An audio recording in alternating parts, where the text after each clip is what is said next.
Mr. President, first I want to thank you for graciously hosting me once again in the White House. And second, I want to thank you for your friendship and for your leadership.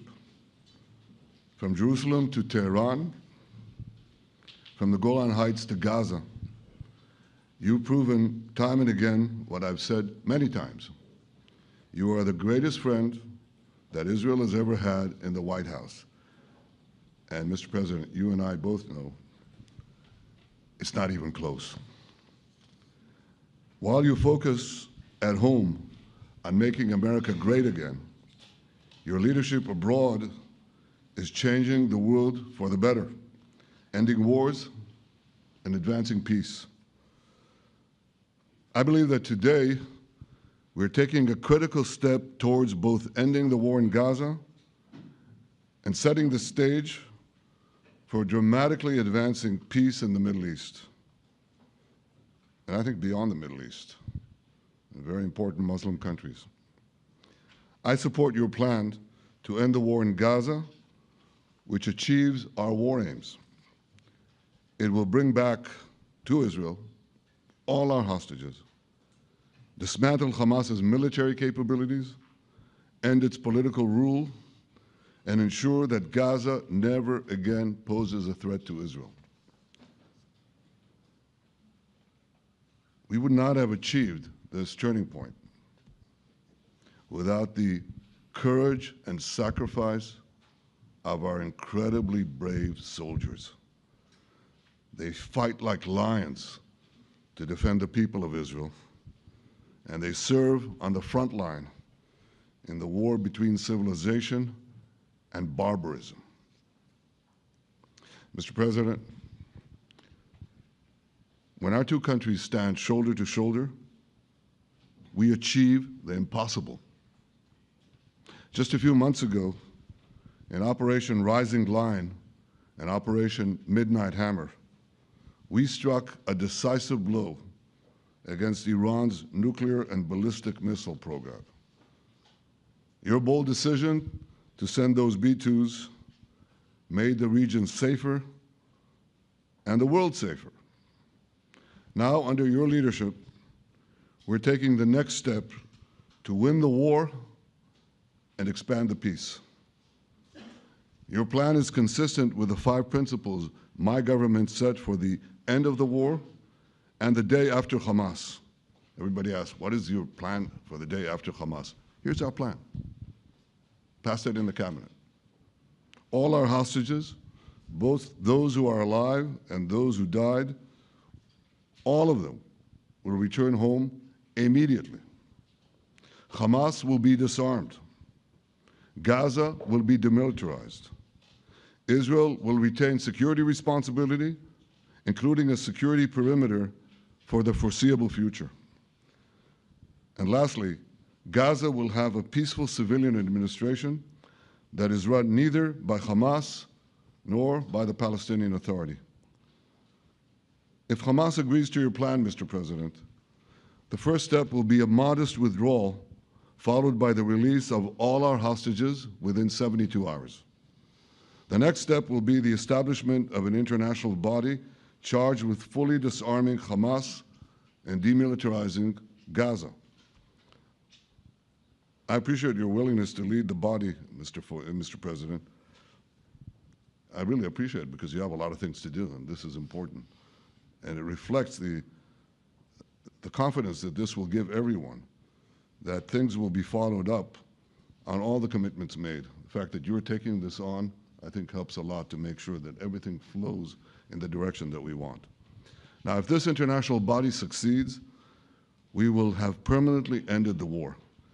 Israel will conduct further withdrawals linked to the extent of disarmament and demilitarization, but will remain in the security perimeter for the foreseeable future.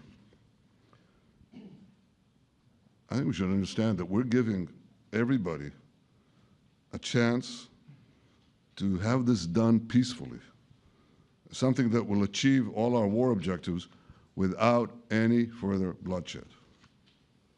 But if Hamas rejects your plan, Mr. President, or if they supposedly accept it and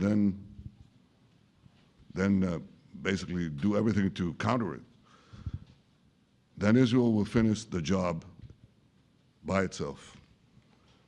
This can be done the easy way, or it can be done the hard way, but it will be done. We prefer the easy way, but it has to be done.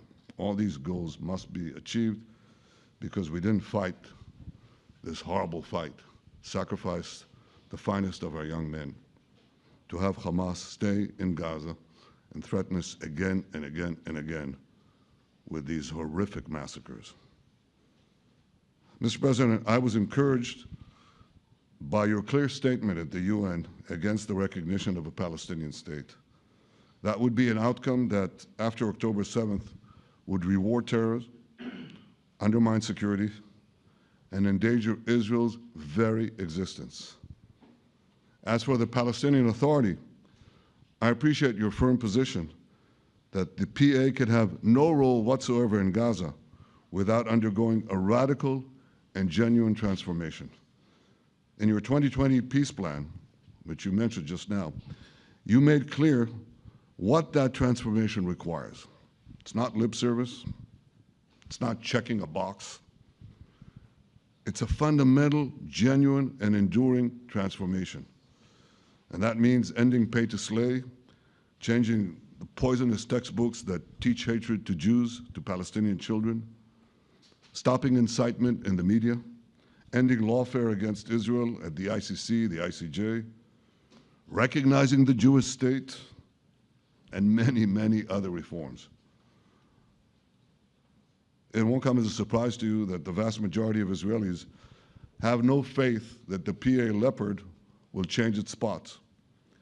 But rather than wait for this miraculous transformation, your plan provides a practical and realistic path forward for Gaza in the coming years, in which Gaza will be administered neither by Hamas nor the Palestinian Authority, but by those committed to a genuine peace with Israel. I think this can be not only a new beginning for Gaza, I think it can be a new beginning for the entire region. Under your leadership, we can re-energize, well, I've got to contribute my own, we can re-energize the Abraham Accords. That's what it's called in the original Hebrew, Abraham. Abraham is fine, Abraham, however you want to call it. Under your leadership, Mr. President, we can re-energize the Abraham Accords that we forged 5 years ago. We can expand them to many more Arab and Muslim nations that choose moderation over extremism. I think there's an opportunity here. It's not going to be easy, it's tough going, but I think if we succeed, you're absolutely right. We're going to open possibilities that nobody even dreamed of. But I think we dream of them. As you've told me, Mr. President, and you've told the world many, many times, you said, remember October 7th. Remember October 7th. And we do. We will never forget the horrors of October 7th, and we will do whatever is necessary to make sure they don't happen again. Since October 7th, Israel's enemies have learned a hard truth. Those who attack us pay a heavy price, but those who partner with us advance progress and security for their peoples. President Trump just said it. It's also in the Bible. It says, those who will bless you will be blessed, and those who will curse you will be cursed. And that's actually what is happening. We want the blessings. I think we've done a lot in the past 2 years to end the curse. We're not finished, but we've done a lot. And we've done a lot together to end the curse. I want to thank your entire team for their efforts to get to this point. I especially want to thank Steve Witkoff and Jared Kushner for their indefatigable work to bring Israel and Arab states in the region closer together. I am deeply grateful to both of them for their work. We had a phone call today just to make it clear.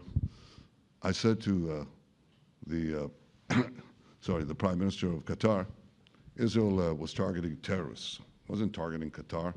And of course, we regretted the loss of the Qatari citizen, wasn't our target. And I very much appreciate President Trump's proposal to have a trilateral body, the United States, Israel, and Qatar, to work out respective grievances. There are quite a few. But if we could try to mitigate them or put it on a different footing, I think that'll be good for everyone.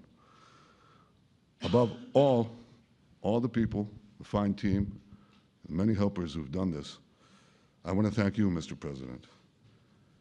History has already shown that under your leadership, Israel and America can change the face of the Middle East. And today I'm hopeful that your plan to end the war in Gaza will do so again and do so soon. It will free our hostages, end Hamas's tyranny in Gaza, and enable a more secure and prosperous future for the peoples of our region. Thank you, Mr. President. May God bless America. May God bless Israel. May God bless the indispensable alliance between our countries.